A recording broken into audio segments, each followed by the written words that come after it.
गरीब स्वर्णादन देह दिल, तन मन नहीं मुकाम। कौन महल हंसा गए, कहाँ लिया विश्राम। गरीब चार मुक्ति बैकुंठ बट, सपतपुरी सैलान। आगे धाम कबीर का, हंस न पावे जान। अब क्या बताते हैं कि ये जैसे चार मुक्ति, बैकुंठ, शपथपुरी, ब्रह्मलोक, काल का 21 ब्रह्मांड का क्षेत्र लोक, अक्षर पुरुष का सात संग ब्रह्मांड का लोक, इन सब से परे कबीर भगवान का स्थान है। गिरिव चार मुक्ति बैकुंठ बट, सप्तपुरी शैलान। आगे धाम कबीर का, हंस ना पावे जान। के वहां सामान्य साधना से या काल तक की भक्ति से वहां नहीं पहुंचा जा सकता है। तो उसके लिए क्या बताते हैं, इस परम पिता परमात्मा की शरण माना होगा, कबीर साहब की शरण। गरीब काया काशी मन मगहर, दोहों के मद कबीर। काशी तज मगहर गया, पाया नहीं शरीर। गरीब काया काशी मन मगर, अर्श कुर्स बीच मुकाम। जहां जुलैदी घर किया, आदि अंत विश्राम। बच्चों, परमात्मा कहते हैं कि वो जुलाहा सतलोक में निवास करता है, और वहां जाने के लिए आपको पूर्ण गुरु की आवश्यकता पड़ती है, और अपने मन का दोष दूर करना होगा। जैसे नाम भी ले लिया, और खूब सेवा भी करते हो, भक्ति भी करते हो, अच्छी बात है, और मन में वही उठा पटक और दोष द्वेष लालच लोभ भरा है, तो के भक्ति करी। एक समय की बात है, गोपीचंद तथा भर्तरी, ये दोनों राजा थे, और राजाओं के पास कोई कमी नहीं होती धन की, सारा सुख होता है, पैसे, हीरे मोती लाल। परमात्मा पाने के लिए उस सारे सुख को छोड़कर और गोरखनाथ जी के शिष्य बन गए। कति त्यागी बैरागी हो गए, तन पर एक लंगोट रखे, हाथ में करमंडल, जैसा उनका वेशभूषा होती है वो रखते। एक दिन गोपीचंद और भर्तरी जा रहे थे रात्रि में, चांद की रोशनी अच्छी थी। किसी ने रास्ते में पान खाकर थूक रखा था, और उसका बुलबुला सा बन गया। ये दोनों वहां जा रहे थे, तो चांद की रोशनी में वो बुलबुला सा चमका।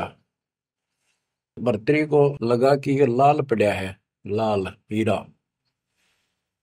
उसने एकदम उस पर हाथ मारा ठाण खातर, उसका हाथ धस गया थूक में। अरे गोपीचंद हंसे। गोपीचंद बोले, नाथ जी क्या मिल गया ऐसा, कैसे बैठ गए चलते चलते।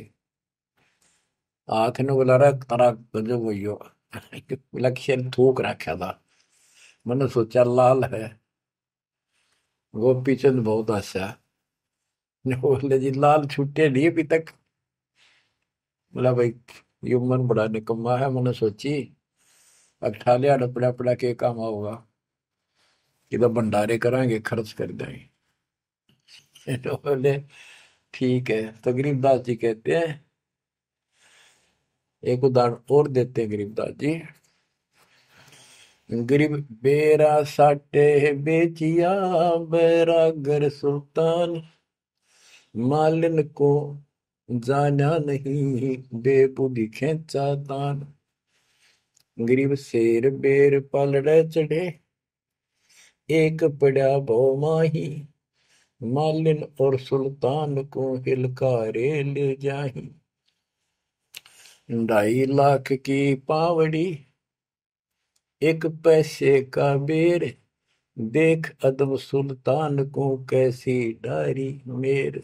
ओह, कहते 2.5 लाख की जूती थी, जिसमें लाल और हीरे पन्ने जुड़े हुए थे, और 1 पैसे का बेर। यानी मालन ने कहा कि बेर जो है 2.5 आने का शेर दूंगी, 2 आने के शेर। भूख लग रही थी सुल्तान को, जब घर छोड़ कर चला, और सब त्याग दिए थे, कंबल लपेट रखी थी साल सा शरीर पर, और जूती पहन रहा था वो कीमती। भूखा मरे था तो उसने कहा मैंने बेर दे दे, या दोनों जूती रख लेते, ये 2.5 लाख कीमत है इसकी।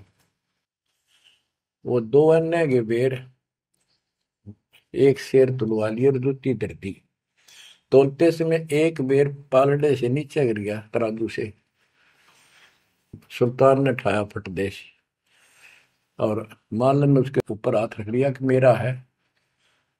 सुल्तान का मेरा। परमात्मा कहते हैं यू देखा अदम सुल्तान ने कैसे छोड़ी मेरे, यानी के लालच छोड़ा। अरे लालच तो नो का नो दिन बैठा तू तो अंदर मन में, वो बकवास बता। ये नहीं विचार किया 2.5 लाख की पावड़ी जुत्ती डाल दी एक पीछे के बेर के ऊपर, क्यों बकवाद कर रहे हैं। तो ये सारी दोष अपन निकालना पड़ेगा, इतनी ऊंचा उठाना पड़ेगा अपनी बुद्धि को। संसारिक लोगों की तो वृत्ति ऐसी होती है, पर सब कुछ त्याग के तो परमात्मा कहते हैं उसका एक लगा थप्पड़ असली रूप में आगे।